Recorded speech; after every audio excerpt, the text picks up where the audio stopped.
OG Rose here, and today we're going to be talking about Section 9 of Belonging again. We've been talking a lot about Conyers, and a book that I think everyone should read. I think it was written in 1994, before the whole concern about free speech was really a major topic. Is a book called Kindly Inquisitors by Jonathan Rauch. The book is a ardent defender of free speech, and this is when actually free speech was more of something that conservatives didn't like. Conservatives, Christians, viewed it as something that perpetuated problems in society. And now it's funny how the pendulum has swung, and usually we hear conservatives talking about the problems of free speech. But this book was written kind of beyond the time of Trump, and it really is a very sophisticated analysis of how free speech plays a very important role in knowledge acquisition, in creating a way to determine a meaningful difference between beliefs and knowledge. It's deeply indebted to the work of Karl Popper, and I highly suggest it. And the point I want to make is that it is to be expected that if tolerance replaces humility, as discussed in the last talk, tolerance being where we just sort of leave each other alone, we tolerate one another, where humility, we believe we can learn from one another. It really only follows that if there's not a space for humility today, but instead only tolerance, and if that tolerance is furthermore usurped by an idea that you only tolerate who you accept, because otherwise you perpetuate injustice, then free speech doesn't really have much of a role. If there's nothing to learn from the people around you, what value does free speech have, or freedom of assembly, or any of these things?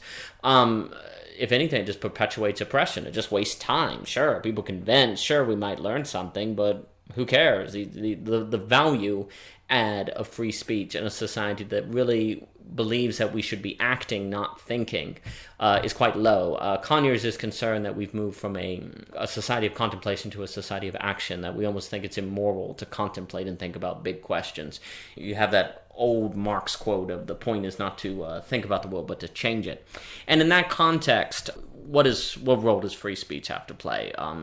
There is people today who think that it just perpetuates Nazism and perpetuates oppression and totalitarianism, that forces of evil are what benefit the most from free speech, because if you have something between the good speech and the hate speech, which most is benefited by free speech, and it would seem to be oppressive speech.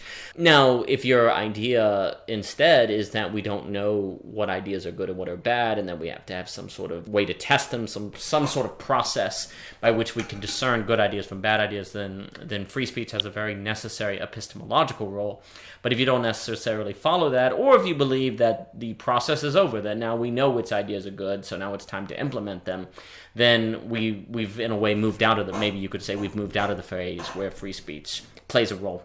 But it only makes sense that if tolerance and the growth of the state erodes the power of local communities, and thus the idea that there are multiple communities with authority that we should listen to, then there's not going to be much of a need for a system of free speech in which different communities with varying levels of authority should discuss with one another to determine what is best.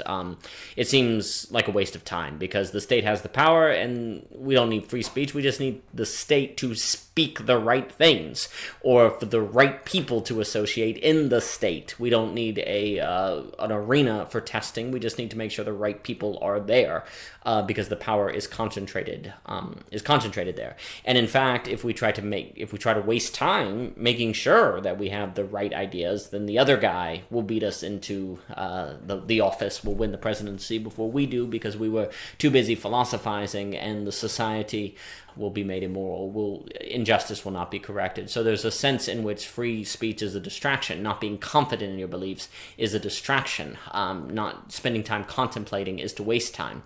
And all the imperative, and you can certainly feel that. I mean, when the state is so powerful, when the federal government is so powerful, you feel that decisions are being made right now that affect your life. And you have to act, and you have to stop it. And by the time you're done reading all of Aristotle, Aquinas, Plato, Marx, Durkheim, all these different people, someone has already remade the world under your feet. So you gave them space to make the world as they wanted, because you were trying to figure out the right way to make the world, and so you lost the opportunity. So it just makes sense that as the state becomes so powerful, you would have these assaults on free speech and the skepticism of free speech that I think Rauch saw coming in 1994. And I think the argument I am making that there's been perhaps an acceleration of it. There are some people that argue the free speech is not as big of a problem as people think. I'm not so sure. I think there are plenty of examples of conservatives shutting down liberals and liberals shutting down conservatives. I mean, Trump shutting down Biden during the debate. But I think it would be silly to deny that there, at the very least, has been a movement away from focus on contemplation to focus on action. And I think it certainly is the case that when you have the concentration of such power in the state, that imperative, that feeling that we need to act is so strong. Now, in another paper called The Conflict of Mind, I argue that when, with that element of speed at play, with the element of the state being so big, with having so much size, that there are certain intellectual problems that will arise that make error and massive error very likely. But that's in the conflict of mind, and I'm not very optimistic on how well we can overcome those problems with a large state. But then again, if the large state helps us defeat injustice and stops the likelihood of the banality of evil, maybe it's a good trade-off. So anyway, we'll move on to section 10 next, and thank you for your time. You can find more at ogrose.com.